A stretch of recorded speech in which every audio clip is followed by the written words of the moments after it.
So I started playing basketball when I was about 10 years old, which was what a lot of people thought kind of late. It really happened when I was at recess in the 7th grade, and all the girls would be sitting in one corner, and I would be playing with the guys. There was always this one guy that told me I would never be able to do this one drill called the spider. And when I came home that day, I just did that drill for about 4 hours straight. It's hard, you know? A lot of aches and pains, a lot of sleepless nights. I'm beat up. But all I ever knew was effort was going to take me places. It's never been easy. I've been through so many moments of darkness where I've just felt like all the lights were cut off and there was absolutely no hope left for me. I used to come home and cry about how badly I wanted to be successful, because when people told me I'm too short, boy, it would set me off. Since I started playing basketball, everyone kept saying the same thing. You're too small. I had my back against the wall. I was just in a sense of wanting to get a job done, wanting to be the best basketball player I could be. I always say, all gas, no brakes, and I kept my foot on the pedal. No matter what, don't let your highs get too high and your lows get too low. Be a killer and stay in beast mode. Every time she steps on the floor, I know that no one can guard her.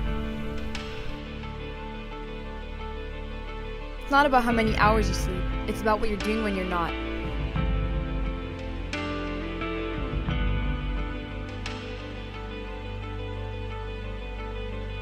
While the other girls are partying, I'm working. While the other girls are sleeping, I'm working. While the other girls are eating, I'm working. It's like you gotta have a vision. You've gotta have this fire inside of you that makes you do whatever it takes to get there. Being born small, I think, worked perfectly in her favor because she wears it as a badge of, I've got something to prove every time. I don't take 500 shots, I make 500 shots. That's the difference between you and me. I've never been a person that talks a bunch. I just show it day in, day out.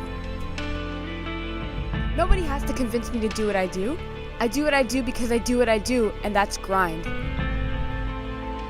Here's the one thing about Tiya. No matter who she's playing against, she has the ability to positively impact every facet of the game.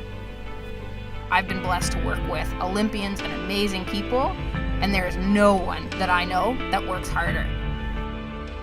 You know, everything I've done in my life feels like I've worked that hard for it. And it's never felt like, hey, I'm 5'4" and I'm doing this. Like, I feel like I'm 6'4". She just loves proving people wrong and doing things that she should not be able to do at her size. When it comes to work ethic, Tiya leads herself, and the greatest legacy that she is going to leave in this program or anywhere that she goes is that she is the hardest worker.